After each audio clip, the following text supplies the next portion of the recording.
intervención de Inés de la macropolítica fundamental que nos influye, que es la política europea, con la visión del entorno más civil del mercado y de la innovación. Ya lo sabemos, que es un proceso de cambio, estamos en el cambio ya, ¿no? Es decir, que el futuro ya nos ha sobrepasado, ya estamos en otro futuro diferente. Merecería la pena hacer alguna reflexión sobre en qué posición nos encontramos desde Andalucía o desde la experiencia de cada cual y cuáles son, en qué condiciones estamos para aprovechar estas oportunidades nuevas que se están generando y que ya están funcionando, y explotar las posibles fortalezas que tengamos y manejar las debilidades o las barreras o las dificultades. Yo tengo bastantes preguntas que me gustaría hacer, pero creo que es vuestro turno también y la oportunidad. Preguntar o hacer algún comentario o alguna consideración. Buenos días. Yo creo que va a ser suficiente sin mover el micrófono, ¿no? Claro. Buenos días. Muchas gracias a los dos por las dos conferencias magníficas. Yo soy un médico clínico de base. Trabajamos en un grupo en Madrid. En todo este escenario global, ¿dónde quedan los pacientes? Porque los pacientes luego hacen lo que quieren, en el sentido de que son usuarios en estos momentos cualificados de redes de información y que se comportan muchas veces como les da la gana. Yo tengo que decir que a veces entro en foros de pacientes, a ver, los de espondilitis, a ver qué dicen entre ellos y de qué quejas tienen, porque es que aprenden. Y mira que ya llevo tiempo en esto de la medicina. ¿Dónde van a quedar? ¿Cómo van a actuar? Y de alguna manera, si se les tiene en cuenta. Tendría muchas más preguntas, pero no puedo hacerlas.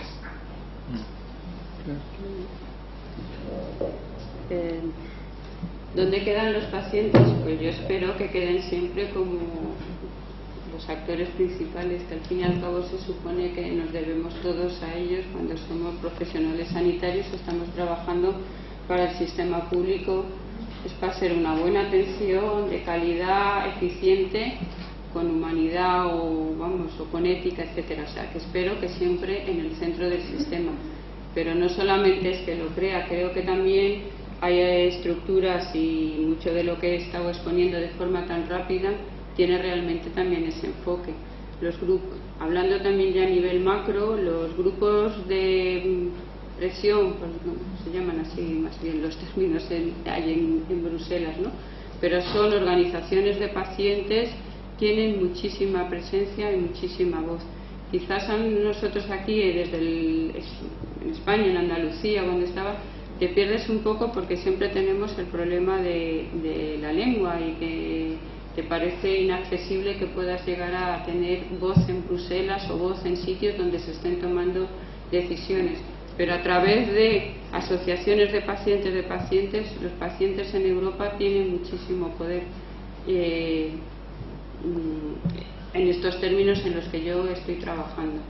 A nivel de la clínica y del tú a tú, médico-paciente, enfermera-paciente, y eso es distinto y no sabría yo responderte, pero cita que seguro, no solamente cuando se formó, bueno, es que he ido tan rápidamente, pero desde la consulta pública después se formó un grupo, un steering group que con distintos grupos de presión, etcétera, y académicos, empresas, profesionales sanitarios y pacientes, que fueron los que se estuvieron discutiendo durante casi un año hasta que se llegó a la conclusión de que este es el plan de trabajo, este es las acciones sobre las que se va a trabajar y todo lo que estamos haciendo. En el grupo de los distintos grupos estos de las 6 líneas de los que he hablado, hay representación de pacientes de distintas organizaciones europeas. No sé si te contesto, pero vamos, que sí se dejan oír y sí tienen un reconocimiento oficial de que tienen que aportar cosas.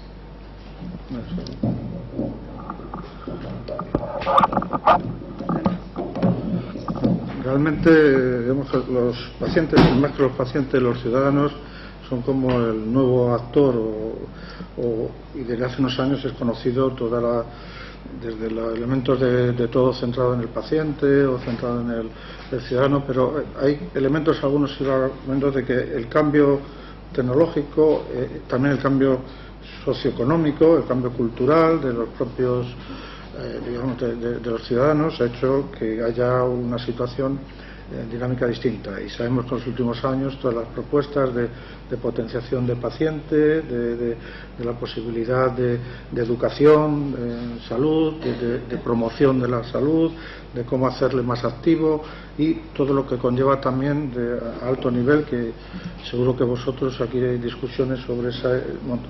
A nivel práctico, en los últimos años se ha debatido y se han hecho estudios, pues esto, de cómo utilizan las herramientas de Internet para tener grupos, para generar estas comunidades, las redes sociales, para informarse.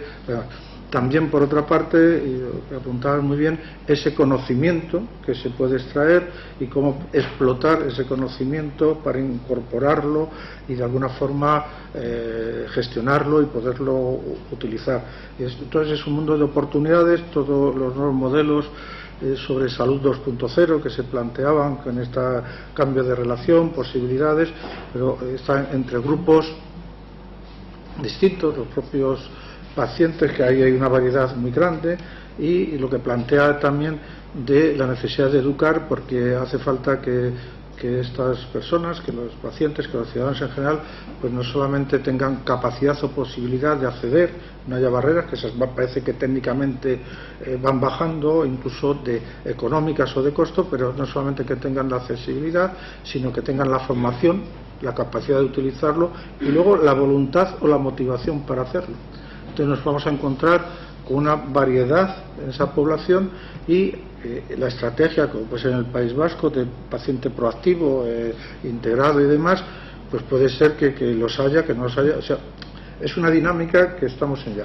Lo que yo apuntaba es que a lo mejor, sin darnos cuenta, dentro de 10 años tenemos que, si no hay una iniciativa institucional que dé solución a los problemas, pues habrá empresas o habrá grupos o habrá iniciativas, digo, con ánimo de lucro o no ánimo de lucro, y ese es uno de los planteamientos que hay que llevar. O sea, esto es muy dinámico, no es un determinismo tecnológico y demás, pero hay gente preocupándose en ver de que aquí hay, por un lado, una oportunidad de negocio importante, por otro lado, hay unas necesidades o un posible tal. Si, como los que creemos que la iniciativa pública, en este caso, porque no se trata solo de montar, porque hace falta infraestructuras de conocimiento y demás, un posible aprovechamiento, hace falta una iniciativa, una estrategia pública que explote estas posibilidades y haciendo uso de estas posibilidades de los propios ciudadanos como generadores de conocimiento, o integrándolos, o cómo poderlo hacer. No es fácil, como esta situación, pero si no hay una iniciativa pública, pasará que por sí solo el mercado o otras aproximaciones, incluso hay aproximaciones, y por decirlo, no va a ser lo mismo posiblemente por condiciones de contexto en Andalucía que en Madrid o en Cataluña, y eso no solo plantea eso, sino decir, esa información que generan los ciudadanos, o que la podemos hacer, ¿se puede explotar comercialmente? ¿No? ¿O quién la puede explotar? ¿O la institución la puede vender? ¿O tal? No sé, que está ya sobre la mesa, está ya en comunidades autónomas que se está planteando la explotación comercial de los datos sanitarios para segundo uso.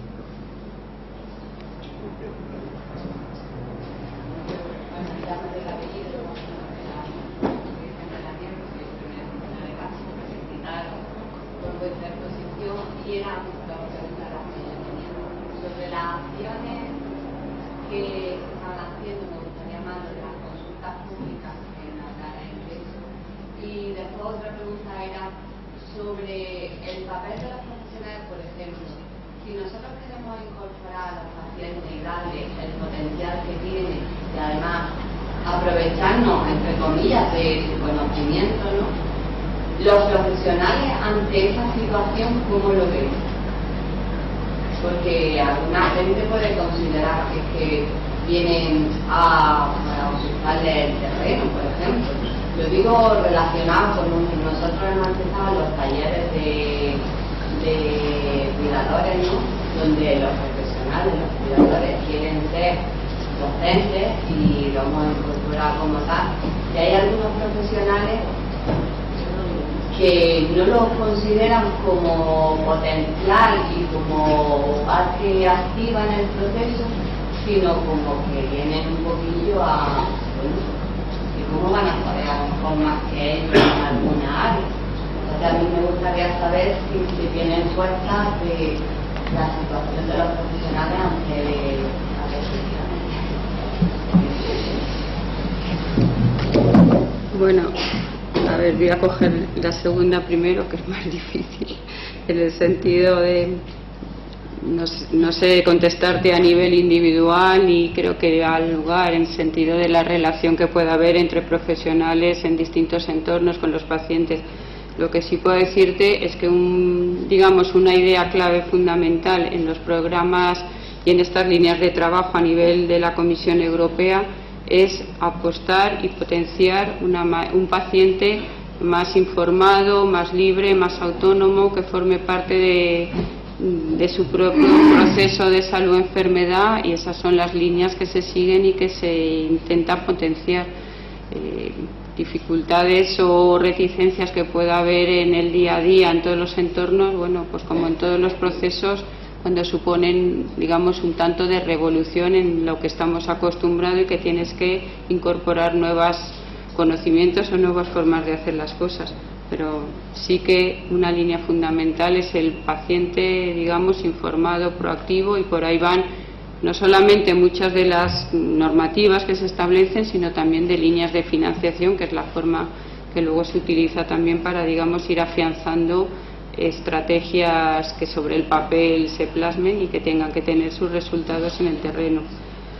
La segunda, las consultas públicas, he hecho mención porque es una de las formas, digamos, habituales de trabajo de la Comisión. Siempre que va a sacar alguna línea de trabajo interesante, alguna directiva, etcétera, eso comienza por lo que se llama una consulta pública, que se abre un periodo de, normalmente vienen a ser unos meses, y se pide la opinión como ciudadanos, o sea, todo el mundo puede participar ahí, pero también como instituciones, como académicos, como sea.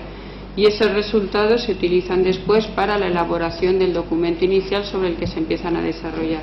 Por ejemplo, antes del partenariado hubo una consulta pública, hay una base de datos de 600, redondeando 600 respuestas a esa consulta pública sobre cuál es el problema del envejecimiento en los distintos entornos, cómo se abordarían, bueno, un cuestionario con un montón de ítems, y ese tipo de respuestas se ha utilizado muchísimo para después en la elaboración de los documentos iniciales.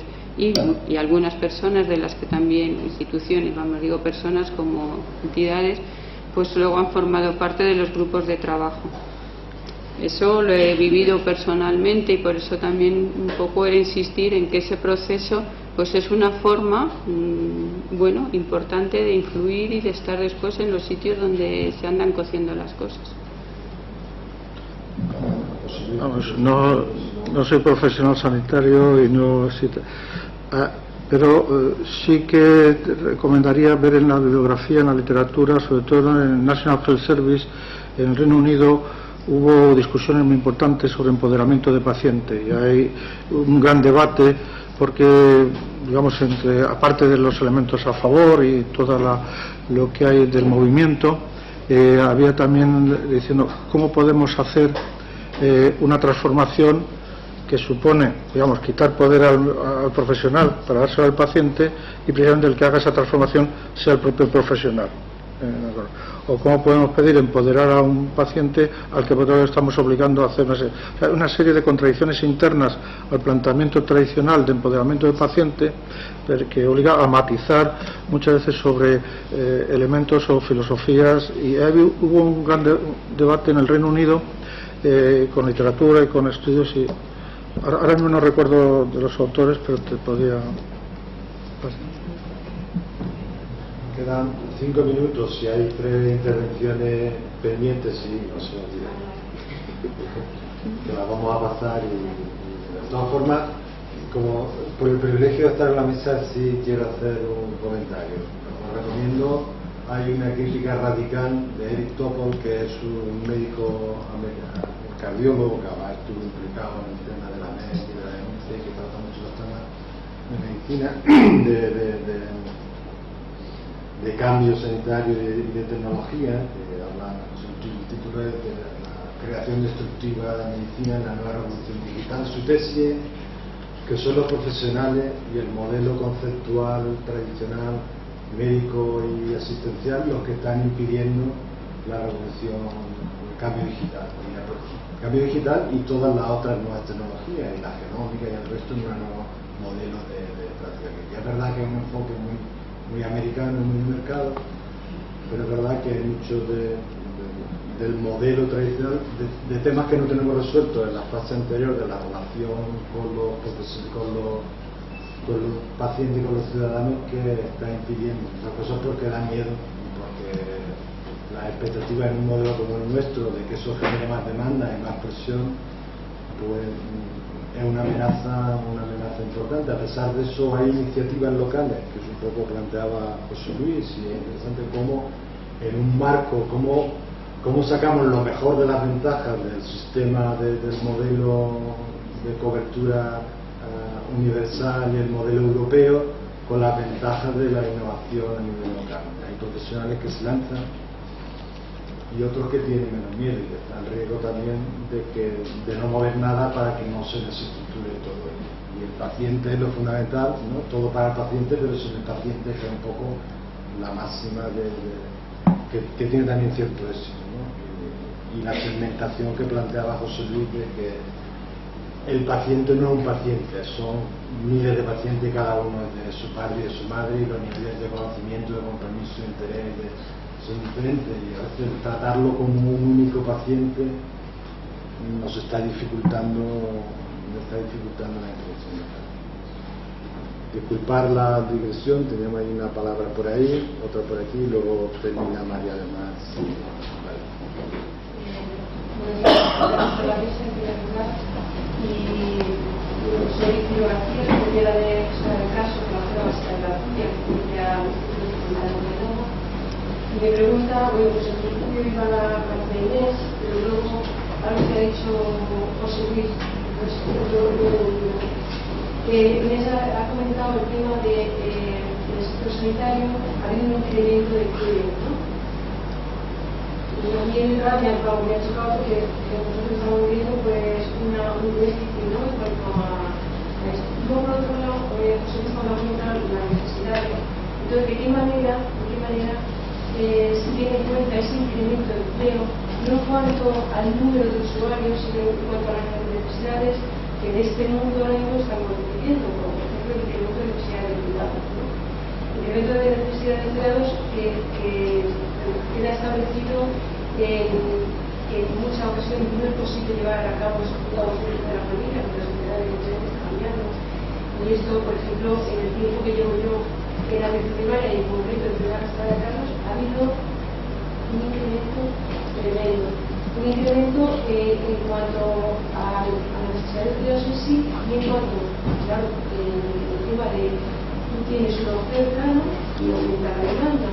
Entonces, ¿de qué manera ese incremento del sector sanitario, el incremento de empleo del sector sanitario, se tiene en cuenta esa necesidad de la población, no tanto número de usuarios? No sé si eso los datos que he puesto son muy crudos, en el sentido de que no hay detrás ese análisis que ahora estás planteando. Son datos macro, en el sentido corresponden a los 27 países de la Unión Europea, y una tendencia que, frente a la idea que una mayor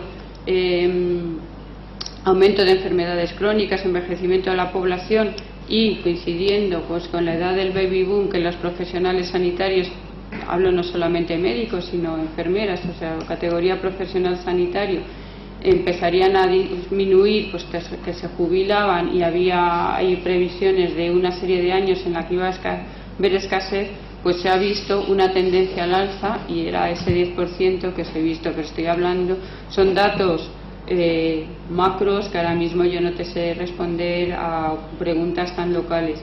Sí que es verdad, pero también muchas veces la comparación es difícil en el sentido que, por ejemplo, enfermería en España en general, pero desde luego en Andalucía, hace unas tareas que normalmente en otros países las están llevando los médicos. Entonces esas cuestiones de cuidados, hasta dónde se llega, o en otros sitios está muy distorsionado a lo mejor. O sea, no puedo decirte esa contestación a cosas tan detalladas porque no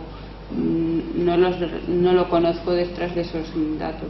Sí que es verdad que el índice, o sea, el número de médicos por pacientes varía mucho entre los países. España es de los que está mejor en proporción, y que los médicos aquí tienen funciones muy claras, en la enfermería también, y en otros países esas funciones de cuidados tienen un papel mucho más administrativo, ¿no? Eso también es una realidad. Carlos Parra, de Innovación Tecnológica del Hospital Virgen de Rocío. Una pregunta concreta para Inés. Ser cómplice de la EPAJA, el hecho de participar, de alguna manera tendrá un beneficio para el CONI, en el sentido de que la iniciativa que se ha creado la EPAJA, por lo que están participando, startups, pymes, grupos de investigación, muchas universidades, al final, en el fondo de su mente, lo que está esperando es hacer una inversión de trabajo, de que de alguna manera le va a repercutir un beneficio, por ejemplo, en la participación en proyectos financiados.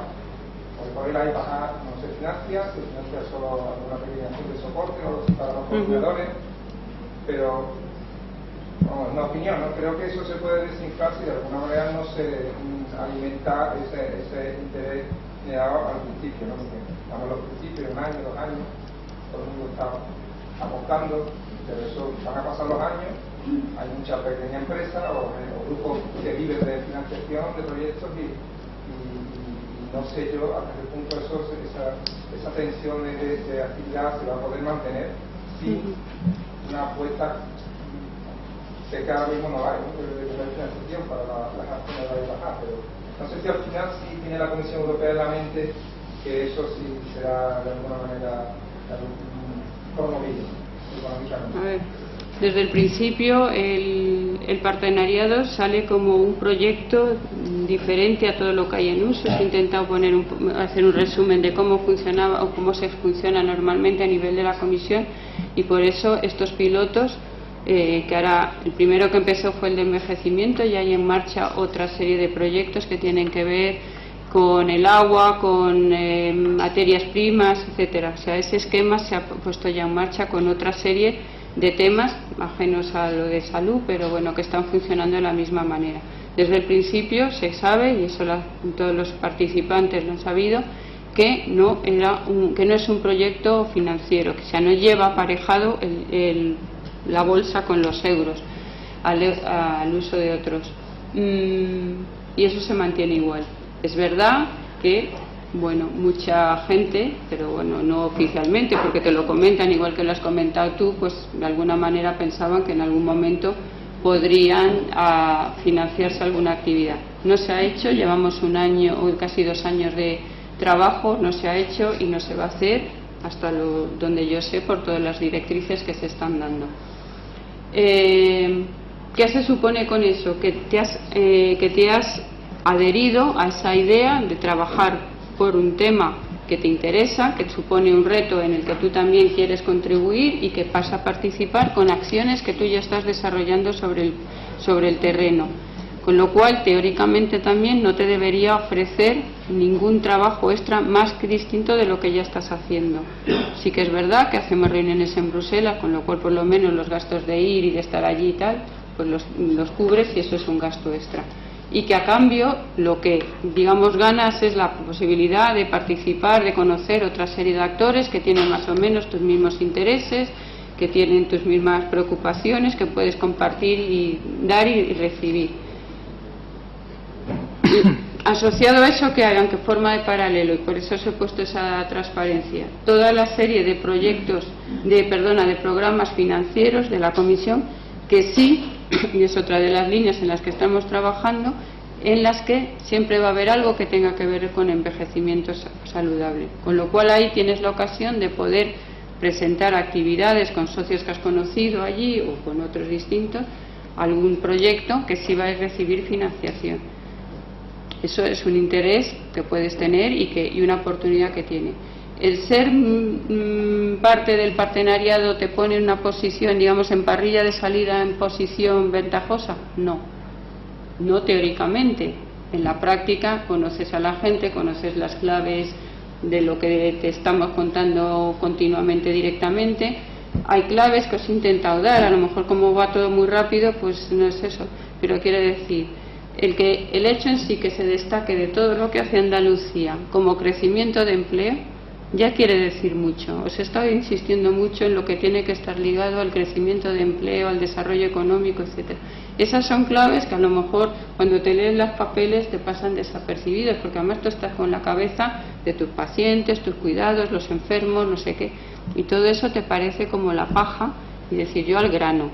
Pues eso, que parece que es la paja, muchas veces da la clave de por qué sacas un proyecto o no sacas un proyecto, porque está muy ligado a todo este otro entorno de los que es el marco de referencia que os he hablado, que está muy ligado con qué países participan, quiénes. Por ejemplo, no es que esté dicho en ninguna parte que tengas que asociar con los países del este, pero tienen mucha menos representación, pues es una buena estrategia, digamos, buscarte socios de esa parte.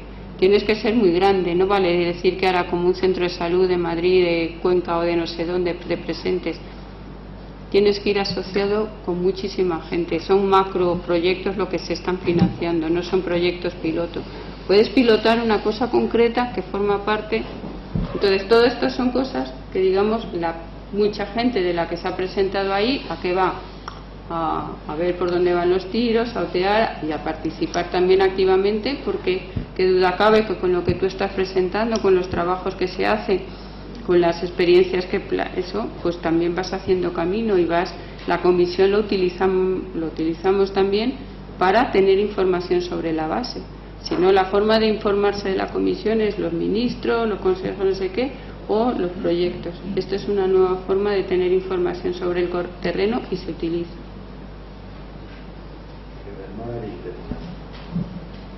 Bueno, mi nombre es María del Mar García, soy profesora de la Escuela Andaluza.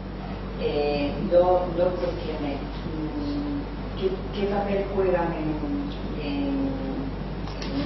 este nuevo planteamiento, ¿no? En esta estrategia de nuevo planteamiento de atención a los pacientes con enfermedades crónicas, las personas cuidadoras informales, ¿no? Que sabemos que son las personas que proveen la mayor parte, la inmensa mayoría de los cuidados de larga duración, a pacientes crónicos, a personas con dependencia, a personas mayores, en general a personas que tienen necesidad de incrementar de cuidado.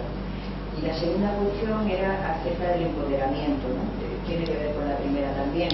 A veces se habla de empoderamientos, pero de lo que se está hablando realmente es de transferir responsabilidades o de alguna manera, hablando coloquialmente, de echar balones fuera, es decir, de que otros se encarguen de lo que ahora mismo se están encargando los sistemas formales de atención. Se habla de empoderamiento sin transferir realmente poder, sino transfiriendo responsabilidades y cargas, pero sin ceder, digamos, el poder de decisión.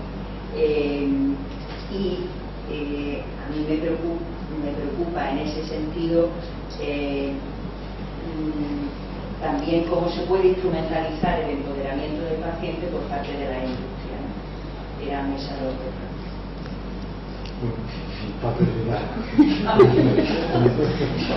Volvemos a empezar los riñones. No tanto preguntas, sino que creo que como elementos de reflexión. ¿Algún comentario de la mesa? Bien, el tema de los cuidadores informales es un tema que está presente, y cuando se piensa en el concepto subsistema o sistema paciente, se piensa en lo que es con su entorno, familiares, cuidadores informales, amigos y la comunidad, o como entonces está presente. Otra cosa es que esté presente, y otra vez es cómo se resuelve o cómo se lleva a la práctica. Pero está muy presente, y sobre todo en estudios de cómo desarrollar soportes en lo que se llama ambient assisted living o entornos de vida asistida, y sobre todo en la cuestión de personas con demencia o en los entornos que tienen una carga muy fuerte, y entonces ahí intentar relacionar. Tiene mucho que ver con la situación del entorno social, socioeconómico, cultural, y no es lo mismo España e Italia que en Dinamarca hay una aproximación muy tecnológica que quizá ha impregnado el programa europeo, digamos, poniéndolo en un extremo de desarrollo de robots para que ayuden a nivel, incluso sirvan de compañía, o el desarrollo no ya solo los animalitos de compañía del estilo de la nutria esta japonesa, sino robots y otro de intentar que con la tecnología. Y se ha descuidado bastante el otro aspecto, digamos, sociotecnológico, de relación, de lo que son sobre culturas. Y hay que trabajar mucho, y es una oportunidad precisamente de hacer desarrollos en ese ámbito. Y más con la situación que comentábamos ayer, socioeconómica, cambiante, y lo que significa también modelos que la tecnología es un elemento ahí muy colateral, que posiblemente puede ayudar, pero son más de tipo económico, de tipo incluso cultural, de relaciones, de soportes políticos en el fondo, y de cómo pero hay un elemento clave de no considerar el paciente solo, sino el entorno. Entonces también ha habido críticas, incluso proyectos planteados de no decir, incluso el proyecto es el WI, o sea, no se trata del paciente, sino se trata de varios, y de la interrelación, el marco social, y tanto. Eso está claro. En relación con el empoderamiento, que lo hemos estudiado bastante, desarrollando, a veces se confunde empoderamiento con dar acceso a información o educación, y no efectivamente. Y ahí ha habido un tema claramente político, es decir, hasta qué punto dejas llegar. No digo político solo a nivel local, nacional, sino cuando se discutieron los derechos del ciudadano europeo, había un capítulo muy importante de los derechos del ciudadano en relación con la salud y la posibilidad de influir, y todos esos capítulos, bueno, se fueron abajo con la Constitución Europea y demás, pero es un debate que corresponde a todos como ciudadanos, y la tecnología ahí indudablemente está modificando, es un elemento de contexto porque pone conocimiento, facilidad, acceso, posibilidades, y eso lo hemos estudiado en eso también, que elemento transformacional, pero es un factor más alrededor, fundamentalmente yo diría que es de orden de valores. ¿Qué queremos, o qué queremos para nosotros o para nuestros hijos de cara al futuro, o cómo nos vemos ahí, o cómo podemos contribuir también con ideas? Y realmente es un tema al que había que dedicar. Lo que pasa es que, por ejemplo, al otro lado voy a nuestro instituto, cuando hay una convocatoria de proyectos, si se presenta bien con un proyecto de empoderamiento, pues a lo mejor posiblemente no lo financian, ¿no? O sea, dicen que eso es un tema que no entra dentro de, o hay que plantearlo dentro. Y muchas veces también, yo creo que es un salto muy grande entre lo que hablamos, declaramos o planteamos a todos los niveles institucionales, y luego a la hora de la verdad cómo se traduce en presupuestos, en acciones, pero en toda la escala, ¿no? Uno mismo invoca, y este proyecto ayuda al empoderamiento, y luego a la hora de la hora no lo damos. Pero, o también habría que reflexionar los elementos, o sea, cuando damos la libre elección de médico, la libre elección o la posibilidad de especialista, ¿de qué estamos hablando y dónde, no? Yo podría hablar como usuario o paciente en Madrid, aquí no lo sé, pero te plantea situaciones de falso empoderamiento, y cuando en el fondo estás... Muy bien, hemos pasado un cuarto.